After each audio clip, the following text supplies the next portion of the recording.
Comment est-ce qu'on fait quand on a tout essayé et ça ne marche pas? On prend des bonnes décisions et on essaye d'avancer, mais ça ne fonctionne pas. On ne sent pas les sentiments arriver, on ne sait pas comment on fait. Aujourd'hui, on va parler de la force du cri du peuple juif.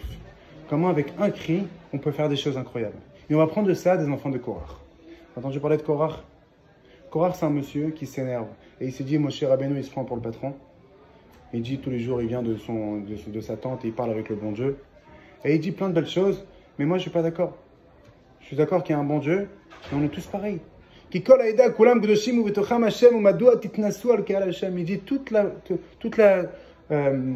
tout le peuple, ils sont tous saints. Pourquoi tu te la joues?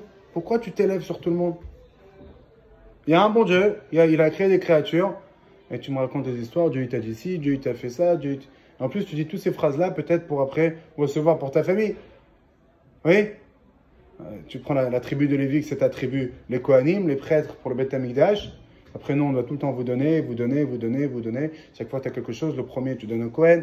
Que ça soit dans le minéral, dans le végétal, dans l'animal, même dans l'être humain, tu dois tout redonner au Kohen. Le premier minéral, quand tu fais une challah, quand tu fais du pain, la première des choses, la frachat challah, tu la donnes à qui? Au Kohen. Végétal, la même chose. Minéral, animal, la même chose. Quand tu as un animal, on vient apprendre dans Rambam, la première des choses, tu donnes au Kohen. Le premier enfant qui sort du ventre, tu le donnes au Kohen. Tu dis tout ça en vérité, tu fais tout un truc pour toi. Et commence à remettre en question toute la position de Moshe Rabbeinu. Moïse, vous imaginez? Et il prend avec lui 250 personnes, et ses enfants aussi, ils étaient avec lui. Et malgré tout ça, malgré que ses enfants étaient avec lui, on voit que dans le Teilim, la Gemara dit dans Bavatra que quand David Amelach il a fait le Teilim, il s'est inspiré de Adam Arishon, de plein de grandes personnes, mais il a fait aussi avec les Bnei Korach, les enfants de Korach. On dit dans Teilim, Shir Mizmor Bnei Korach. Plusieurs Teilim, une série de Teilim, une dizaine de Teilim, c'est qui? C'est les enfants de Korach qui ont fait avec Moshe Rabbeinu. Les questions, allez, comment tu peux ramener les enfants de Korach avec toi dans le Teilim? Les enfants de Korach, ils sont partis contre Moshe Rabbeinu. Et c'est écrit que quand Korach, il s'est fait engloutir dans la terre, eh bien ses enfants aussi sont partis avec lui. C'est écrit, mais Kol Adam Machal Korach.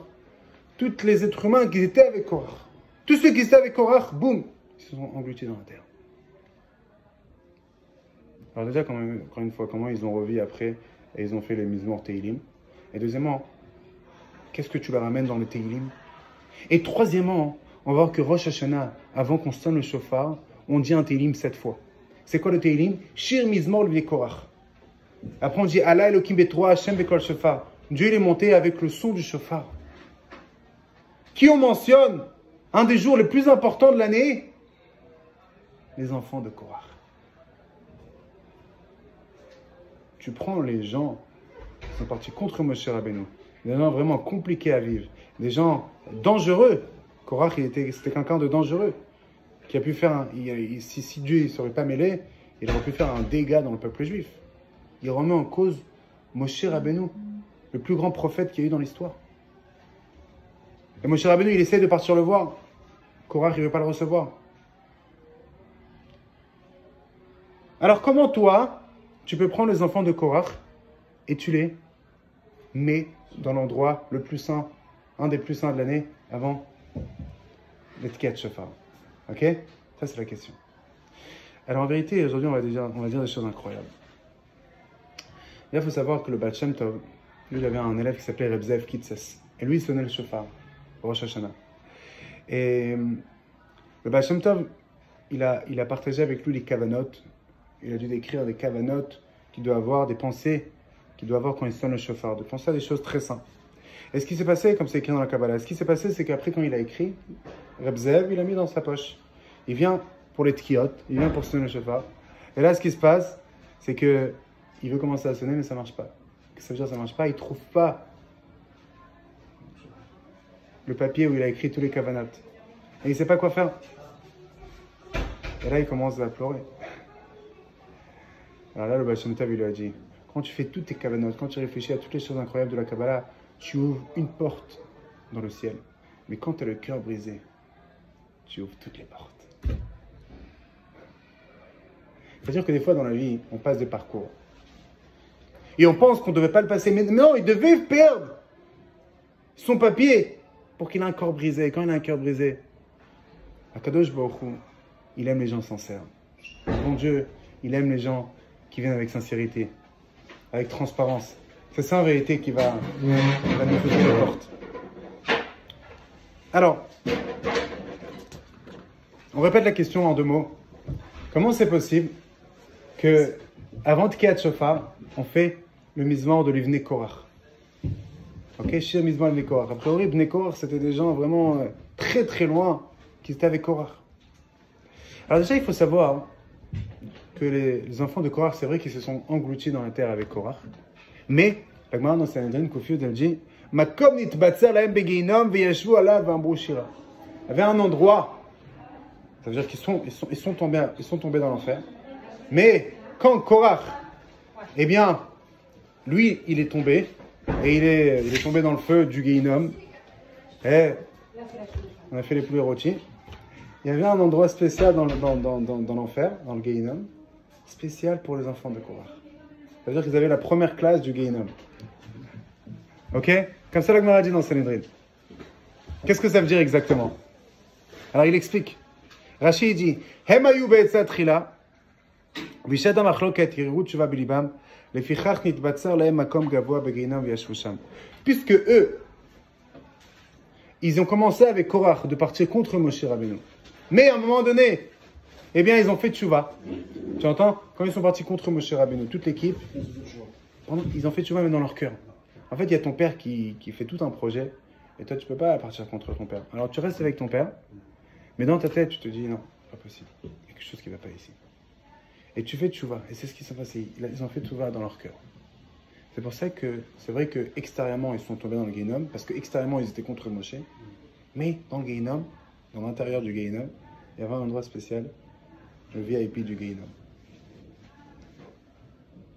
Et pourquoi? Parce qu'en vérité, comme ça rapporté dans les textes, puisque eux, c'est Mida Keneged Mida. Extérieurement, ils étaient contre, c'est pour ça qu'ils sont partis au Gehinom. Mais intérieurement, ils étaient pour, ils ont fait tchouva, c'est pour ça qu'en effet. Et à un moment donné, ils sont sortis de là-bas. Et après qu'ils sont sortis de là-bas, c'est rapporté comme dans la Batra, elle dit, David, quand il a écrit le Tehillim, il a écrit avec 10 sages. Ok? Adam Arishon, Malkitzedek, Moshe, etc., etc. Et les 3 enfants de Korach. C'est-à-dire qu'en vérité, après, ils ont fait partie du projet de Moshe Rabbeinu. Ils ont fait partie du projet du David Amelach, de Tehillim, etc., etc. Ok? Alors, maintenant la question est la suivante. Qu'est-ce que ça veut dire qu'ils ont eu un VIP dans le Gehinom? Qu'est-ce que ça veut dire qu'ils ont eu un endroit spécial dans le Gehinom? Qu'est-ce que ça veut dire ça exactement? Et ça sert à quoi que tu tombes dans le Gehinom et d'un autre côté, tu ne vas pas mourir et tu vas... Qu'est-ce qui se passe exactement ici? Ok? Alors,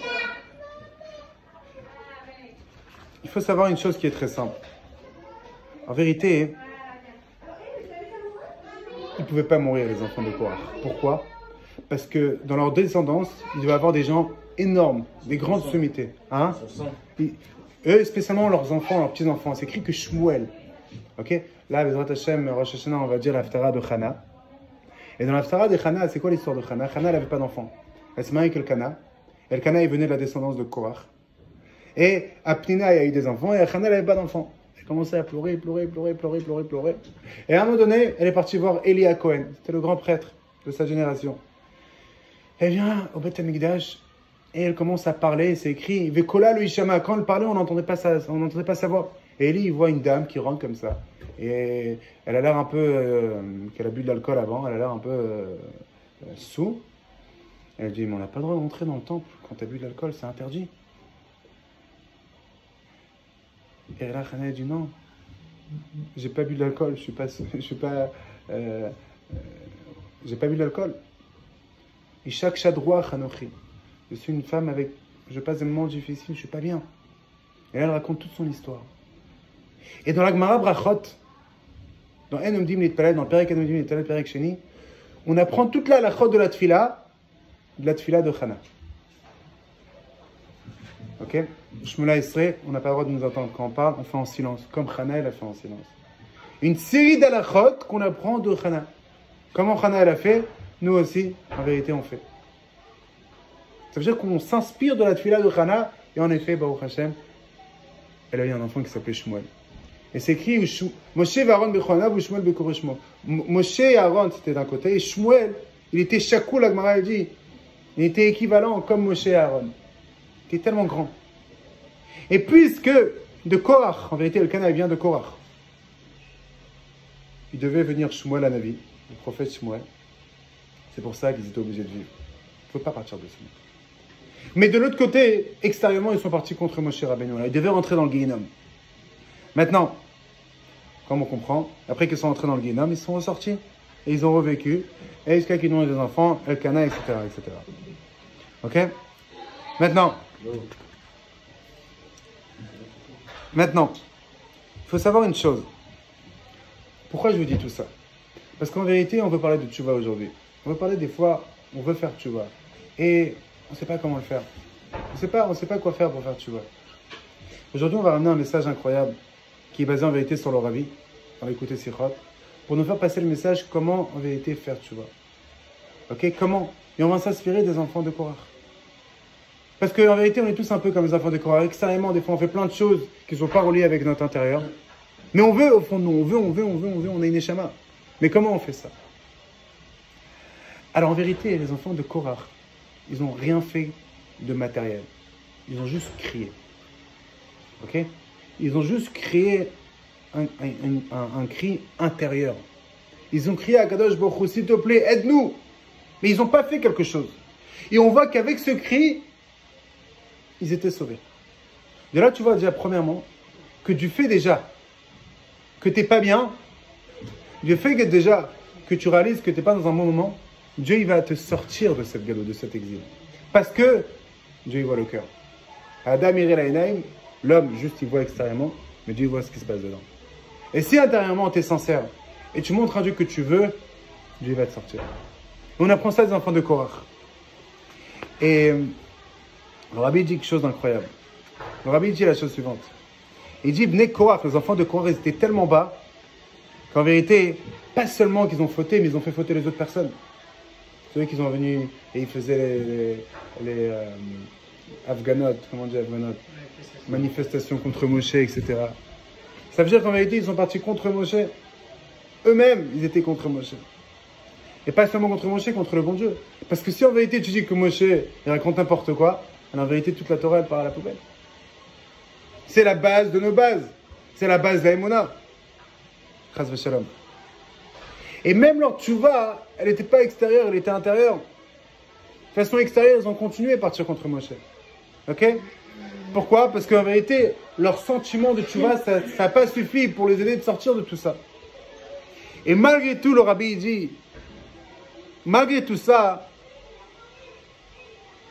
pas seulement que rien qu'à travers un sentiment de tchouva, ils sont sortis de la punition. En réalité, ils sont tous partis dans l'enfer et ils sont sortis de là-bas. Mais même pendant la punition, même quand ils étaient dans le Guéhinom, ils étaient en VIP. Dans un endroit élevé, peut-être vue sur mer, je ne sais pas. Et jusqu'à qu'après ils sont sortis, et qui est sorti de eux, Shmuel Hanavi, le grand prophète Shmuel. Et pas seulement ça, ils ont continué, après ils ont dit des Teilim, que ces Teilim, ils rentrent dans la Tfila, et dans un endroit dans le plus saint de la Tfila, avant le Tkat Shofar. Alors pourquoi en vérité, on fait ces Teilim avant le Tkat Shofar, cette fois, Shir Mizmor, l'Ibn Korach? Parce qu'en vérité, on veut nous faire passer le message.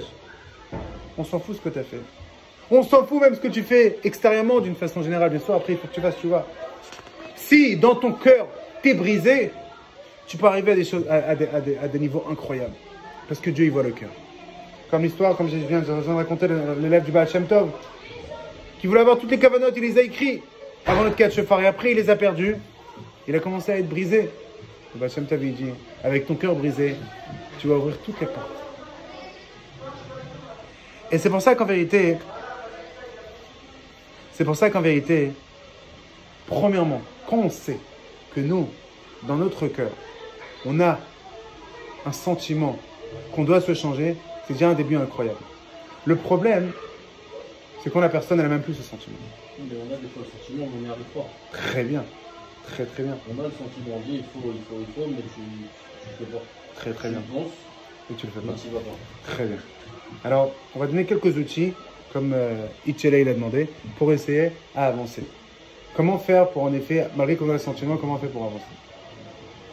Déjà, il faut savoir une chose. On a des fausses croyances. On a tous des fausses croyances. Et ces fausses croyances, ils nous créent en vérité des sentiments compliqués. Quelqu'un qui veut fermer la porte? Merci.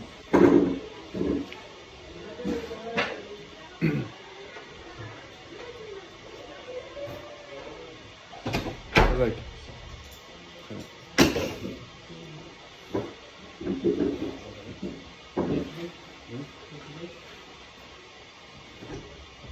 On a tous des fausses croyances. Que ces fausses croyances, en réalité, ils ne nous laissent pas avancer. Ok? Thierry, tu veux ma kippa? Non, merci, c'est gentil. Merci beaucoup. Merci, c'est gentil. Non, t'inquiète. C'est gentil.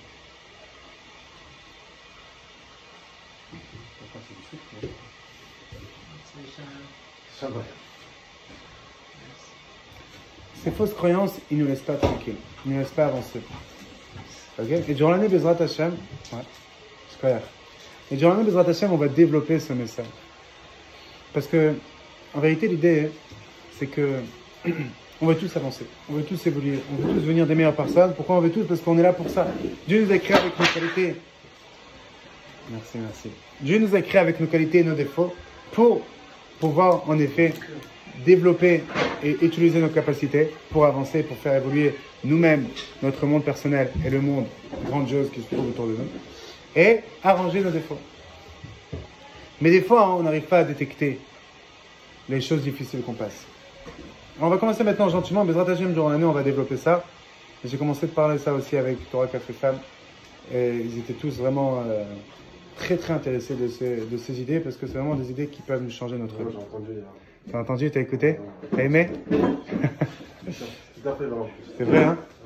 On se remplit de pensées négatives, exactement. on pense aux choses bien, et à la fin, on finit par exagérer les petits trucs et on oublie les Exactement. bons moments. Exactement. Alors, Itchele, il a demandé une question. Il a dit, on veut tous avancer, on veut tous évoluer, mais des fois, on n'arrive pas. Comment on fait? Beaucoup de fois, on n'arrive pas parce qu'on a une fausse croyance.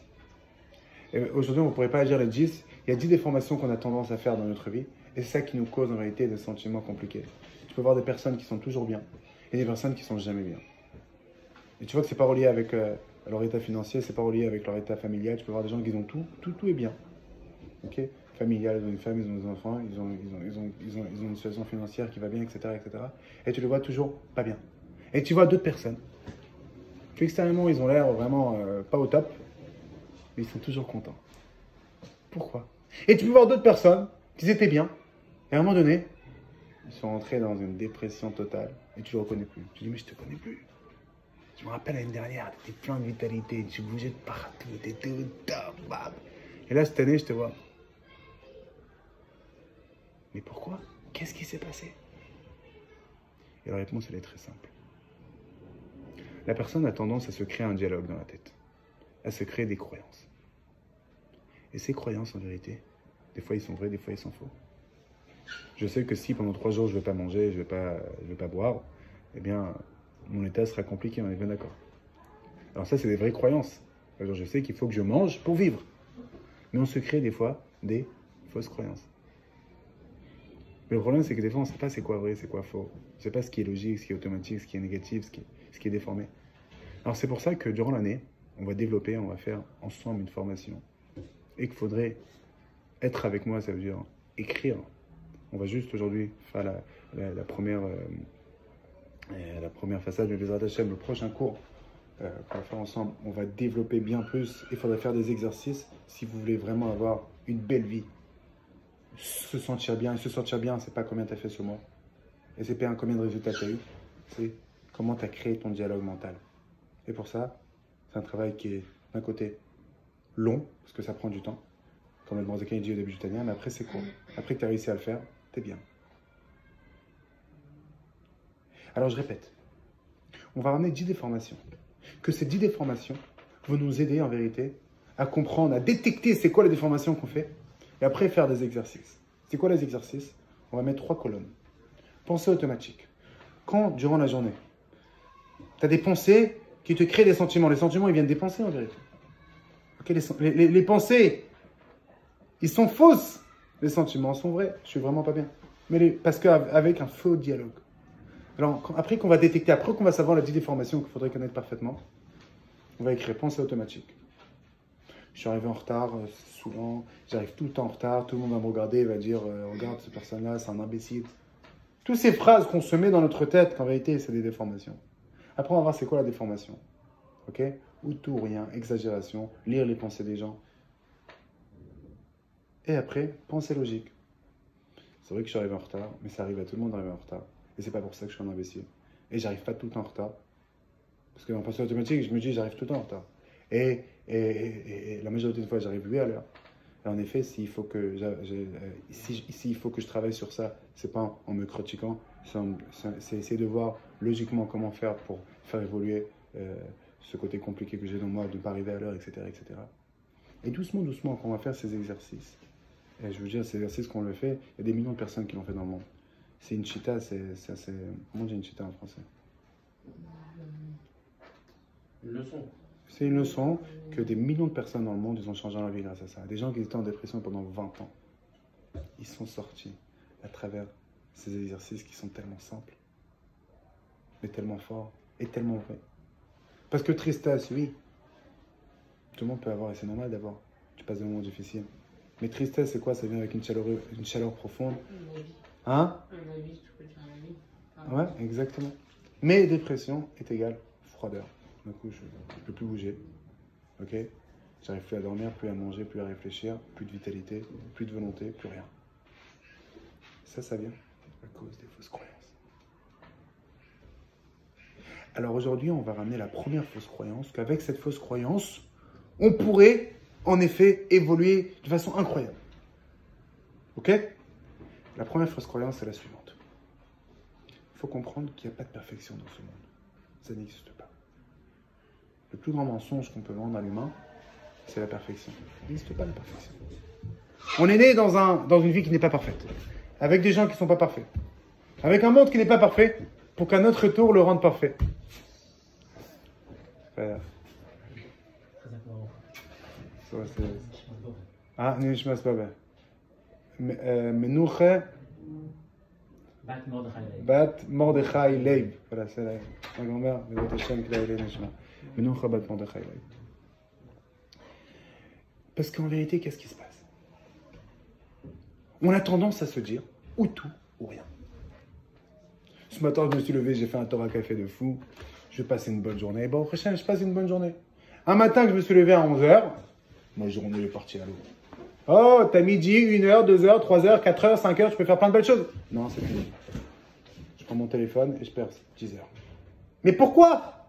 Parce que je me suis levé plus tard. Et alors? Mais c'est fini. Non, c'est pas fini. Hein? C'est fini. Pourquoi c'est fini? Parce que j'ai dit. Est-ce que tu as dit, est-ce que c'est vrai? Oui, non, c'est pas vrai, c'est faux. Tu t'es créé une fausse croyance. Et cette fausse croyance, elle va te causer beaucoup de problèmes dans ta vie. Parce que tu vas voir que tu vis dans une réalité qui n'est pas parfaite.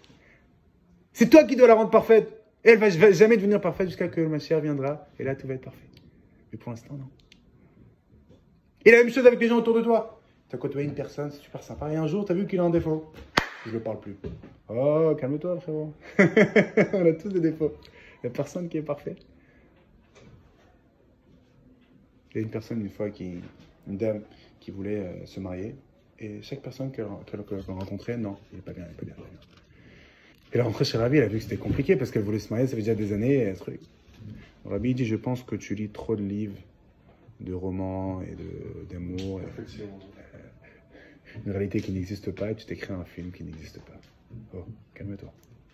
Reviens dans la réalité. En effet, Baruch Hashem, elle s'est mariée après, quand elle a commencé à voir les choses logiquement et normalement. Et plein de personnes, et moi je connais une personne, malheureusement j'ai rencontré une personne, ça fait quelques semaines. À Jean Lepin. Très très compliqué. Sa femme c'est une perfectionniste. Et il passe une vie très très compliquée à cause de ça. Parce que quand il y a quelque chose qui ne va pas, elle n'est pas bien. Et c'est fini. J'imagine que tu peux te détruire ta vie à cause de cette erreur ou tout rien. Et la même chose pour la tchouva. Ça n'existe pas ou tout ou rien. La tchouva, c'est tu évolues. Tu avances, tu grandis, tu fais. Et c'est ça qui va te faire avancer. Et c'est ça qu'on apprend des enfants de Korach. Malgré qu'encore une fois, durant leur vie, ils sont partis contre Moshe Rabbeinu. Ils ont fait des choses malheureusement compliquées. Mais puisqu'ils avaient une tchouva, Dieu ne voit pas ou tout rien. Dieu ne voit pas ou tout rien. Tu vois bien que eux, d'une façon extérieure, toi tu viens, tu vois extérieurement, c'est fini pour eux. Dieu te dit non, écoute, c'est pas toi le bon Dieu, heureusement d'ailleurs. Moi je vois. Moi je crée l'homme et je vois qui est sincère. Ah, d'une façon extérieure, il a l'air comme ci, comme ça, je m'en fous. Le rabbi, il jugeait personne. Il voyait l'âme de chacun. Et c'est pour ça qu'il a fait une révolution dans le monde. Il a compris comment le monde il fonctionne. Il a compris c'est quoi l'être humain. L'être humain, il est bon en vérité. Et tout celui qui va dire le contraire, il comprend rien. Alors bien sûr, des fois, il a des folies, mais c'est des folies. La véro, ça vient d'une folie qui vient. La vraie existence de l'être humain, c'est le bon qu'il y a dans lui. Et pour ça, on peut parler des heures et des heures qu'on ne va pas développer aujourd'hui. Mais je pense que le temps, il est fini. En tout cas, l'idée, elle est très simple, je répète. On apprend des enfants de Korach. On fait le Teilim, Shir Mizman de Korach avant le Tkiat Shofar pour nous faire passer le message. Ne t'inquiète pas. Tout va bien. Apprends des enfants de Korach. D'une façon extérieure, ils ont fait des choses horribles. De prendre tout le peuple juif, une grande partie du peuple juif, et se rebeller contre eux. Le Mashiach Hashem, contre le prophète, contre Moshe Rabbeinu. Et malgré cela, ils sont entrés dans le Guéhinom. Mais Dieu les a mis un VIP, après il les a fait sortir de Guéhinom. Et ils ont eu le mérite de faire partie du grand projet qui s'appelle le Teilim. Et après, leurs enfants, leurs petits-enfants, c'était qui? C'est Shmuel Hanavi. C'est-à-dire qu'en vérité, il voit le cœur. Dieu, il voit le cœur. Et si dans ton cœur, tu cries, alors Dieu, il va te sortir de toutes les difficultés. Et c'est pour ça qu'il faut se rappeler, encore une fois, il n'y a pas ou tout ou rien. Non, étape par étape. Hachem, il veut de toi, pas que tu deviens parfait, non, parce que tu ne vas jamais devenir parfait. Comme Hachem, Hachem, il veut de toi que tu avances tous les jours un petit peu plus. Que tu te dépasses un petit peu plus. Et à quelqu'un, il a demandé, on va finir avec ça, quelqu'un il a demandé au Rabbi Lubavitch, comment je peux être ton chassid? Je viens être ton chassid, comment je fais? Et cette phrase-là, le Joe Biden, le président d'Amérique, il a répété, ça fait quelques années. Au nom du Rabbi de Lubavitch. Il dit, comment je peux être ton chassid? Le Rabbi lui a dit, mon chassid, c'est celui qui, quand il se lève le matin, il dit, comment je peux être mieux qu'hier? C'est tout. Tout est simple. Puisqu'on est là pour évoluer, pour avancer, comment je peux avancer plus qu'hier? Et bien sûr, comme on a parlé le jour d'avant, comment ramener de la lumière ici?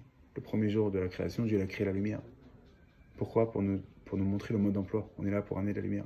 Et si moi je ramène de la lumière dans ma vie personnelle, et les gens autour de moi, je ramène un sourire aux gens, chacun de sa façon, chacun a ses qualités que Dieu lui a données. Ok? Quelqu'un qui va y rentrer dans la synagogue, tout le monde est content de le voir. Itchelé par exemple. Et cette lumière, cette énergie, tu dois la donner à plein de personnes. Parce que pas tout le monde est comme ça. Il y a des gens qui n'ont pas cette qualité. Et chacun doit essayer de réfléchir au fond de lui. Comment je peux accomplir ma mission ici-bas? Et quand il va réussir à faire ça, en vérité, il va trouver une délivrance intérieure. Que c'est ça qui va ramener en vérité la délivrance éternelle extérieure dans le monde entier. Shana Tova, en tout cas.